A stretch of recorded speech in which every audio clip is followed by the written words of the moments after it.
Hello, this is V. Welcome to my new channel. Today we'll talk about Venezuela. Why Venezuela? Why now? Whose table is this really knocking on? Today, I want to go in circles. I'll use 4 reasons to make it clear. First, energy structure. The US doesn't like oil. It likes the right, heavy oil. Second, Latin American shifting left. The US is pricing not one country, but a trade. Third, payment routes. The US fears not the money, but a route that works and can be copied. Fourth, the G2 era. Venezuela is not the target, it is the sample. Venezuela. At about 2 a.m. local time on January 3rd, the capital, Caracas, was woken up by blaze. Then Trump confirmed in public Maduro and his wife were taken away. Right after that, in Florida, he made it even more direct. The US will take control of Venezuela for a while and control 2 things: who the crude is sold out and which route the money takes back. Here is the odd part. Many people thought he would talk non-stop about anti-drugs and law enforcement. But in his public remarks, those words were barely said. The focus was take control and control the channels. That tells us one thing: this is bigger than oil. It's about who gets to set the rules. Let me give you a picture. A kid walking down the street with a big stack of cash. Is that dangerous? Venezuela is allowed like that kid. You think it is wealth, but in many eyes, that is also a target. So what is this southern moon really about? To understand this lightning ending in just a few hours, we need to turn the clock back more than 100 years. After Venezuela found oil in 1914, for a long early period, US companies had a big say in drilling, selling, and profit sharing. By public numbers, Venezuela's proven oil is often written as around 300 billion barrels, long seen as #1 in the world, likely a bit more than Saudi Arabia. Then Venezuela changed the rules step by step. First, it raised the title share. Then it joined OPEC, meaning I don't only sell oil, I also bargain on price. Then it moved toward national control, and foreign firms went from we decide to we must negotiate.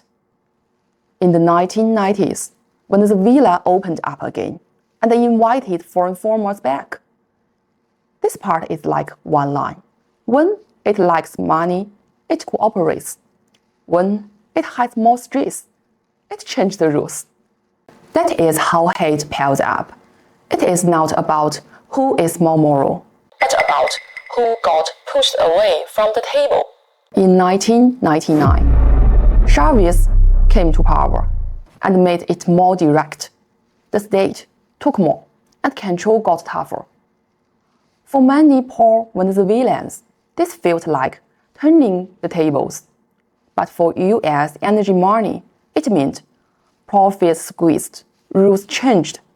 After that, the 2 sides only grew more hostile.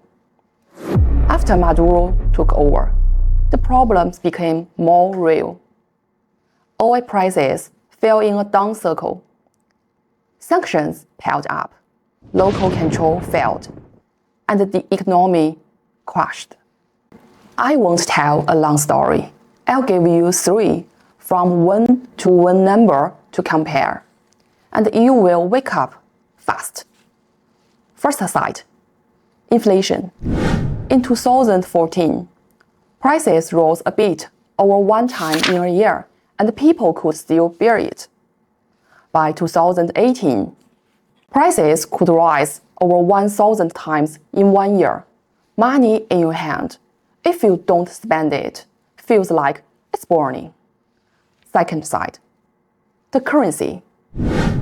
The 2021 change was the clearest. What used to be 1 million on paper became 1. You heard right. 1 million became 1. Third side, output in 1998. It was still over 3 million barrels per day. By 2025, it was about a bit over 1 million barrels per day. That is about 1/3 left.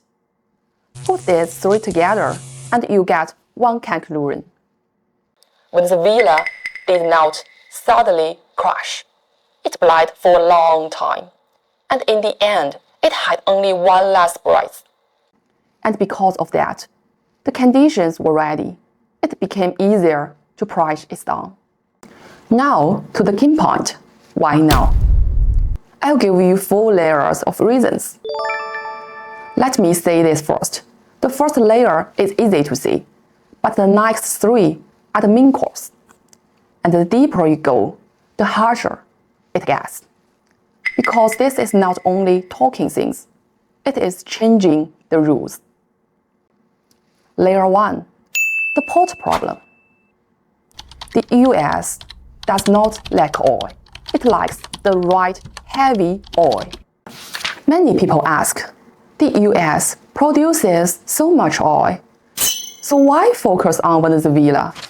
The issue is not do you have oil, but what kind of oil? And even more, that's the port fit.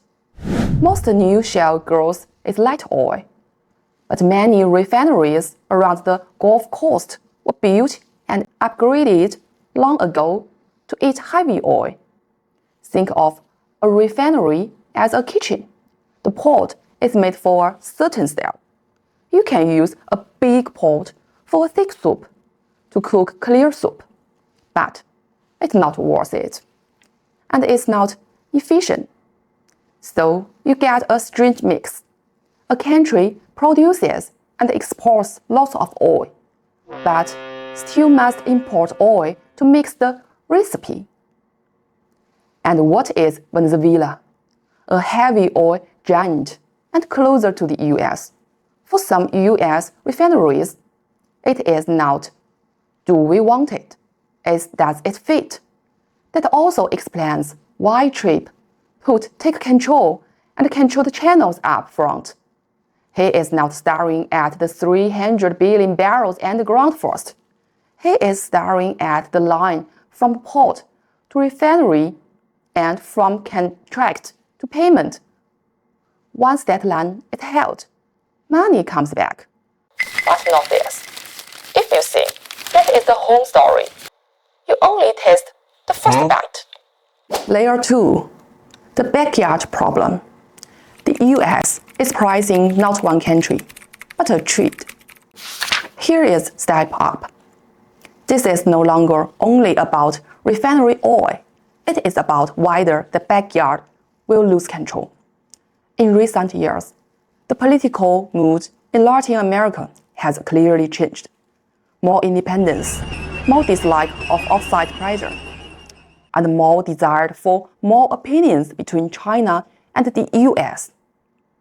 The US is not the most afraid of a few insults. It fears more countries lining up with each other and a wind turning into a wheel. Since the Chavez era, Venezuela has been a kind of flag. It can hold on under heavy sanctions and still find a way. Its danger is not how strong it is, but that it gives neighborhoods an idea. If it can live under sanctions, can we try to? That is the example effect. Once the spread, the cost in the US backyard will rise. So the core of layer 2 is not punishing someone, but citing a rule. You can be more independent, but don't think the price will be small. Layer 3, the account book problem. The US fears not this amount of money, but this route can be copied. This is the truly sensitive part, not where the oil goes, but how the money moves. In the past 2 years, the share of Venezuela oil go to China was very high in some months, about 50 to 90%, and in peak times, close to around 80% or even higher. But in China's total imports, it is only a few points.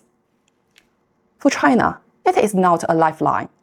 For Venezuela, it is a breathing machine. More important, China and Venezuela are not only doing simple trade, they also have long-term oil for law and debt arrangement. What the US is truly sensitive is not a few favor dollars payments today, but this. Once you make a bypass route work, it becomes a template. Today, Venezuela sells like this. Tomorrow, other countries and other goods may copy it. So when you look again at Trump's words, take control and control the channels, it means one thing. You can sell oil, but how you sell, who you sell to, and how the money returns must follow my path. At this layer, it is no longer a resource fight. It is a rules fight. Layer 4. The error problem. In a G2 standoff, Venezuela is not the target. It is the sample. Only here do you truly feel why this hits so hard. After Russia-Ukraine war, the world looks more like a US-China standoff. Europe faces more pressure on energy and growth. Russia relies more on selling resources under sanctions. And China's manufacturing, supply chain, and funding streets stand out more. Many conflicts look like local politics on the surface, but deep down, they are clashes of rules, supply chains, and money routes. Venezuela's role here is cruel. It is more like a sample. What is a sample for? Not, I want your oil, but to show everyone, can I rewrite how you survive overnight? One more key point. China-Venezuela is not a normal tie. They raise the ties to an all-weather strategical partnership. China has given this labor to only 6 countries worldwide. In real meaning, this is one of China's few deepest points in the West Hemisphere, with almost no equal. The most bitter thing is this. Only a few hours before the moon, Maduro was in Caracas meeting China's special envoy for Latin America. The handshake wasn't even cold, and he was taken away. For China, this is not only a lose, it is a public slip. You talk about cooperation, and he changed the rules. So when the US uses the combo takeover, control the channels, bring companies in, the message is not only I take back one oil supply line, but a harsher warning. Any country that ties deeply with China, runs long projects, and ties new payment paths, must reprise the risks. This is not moral talk and not emotion.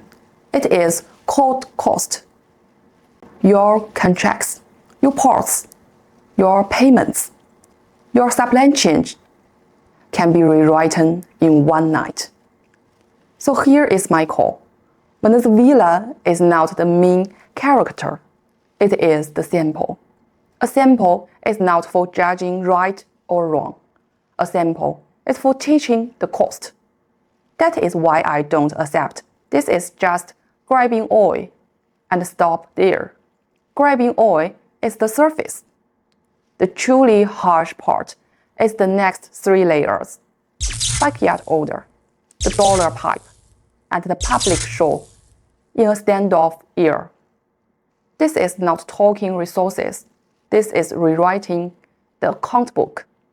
Whoever controls your signing route and payment route can decide your cost. And not even this line is meant only for outsiders. Sometimes it's also meant for people inside the US. Next episode, I only answer one question. Why did US choose this method?